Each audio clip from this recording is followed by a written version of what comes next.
des de la coalició pensam que justament Muleta és un d'aquests exemples d'aquests espais que són espais naturals i espais a protegir, espais emblemàtics en aquest cas per la Serra Tramuntana i per tota l'illa, que en cas de que se derogui la llei de mesures territorials que se va aprovar a l'anterior pacte, també amb els vots a favor del Partit Popular, doncs no anem enlloc, no? I pensant que a més és un espai que Madrid, en aquest cas, perquè estem en unes eleccions generals, hi podria intervenir d'alguna manera, igual que se compren finques públiques, se podrien comprar finques i espais com aquest que estan amenaçats. És a dir, que en l'excusa de la crisi acabem de carregar el que no ens havien carregat fins ara. I el que hem d'entendre ja d'una vegada per totes és que és precisament aquest model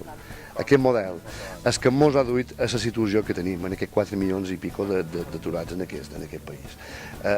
Aquest sistema, és a dir, aquest plantejament econòmic, que hem d'anar a altres fórmules que permetin un creixement sostenible. I en aquest sentit, des del punt de vista de Sóller, que de qualque forma vivim del nostre patrimoni paisatgístic,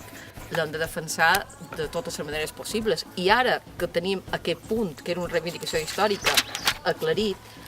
creiem que no tindria sentit ni tindria explicació que se tornés enrere.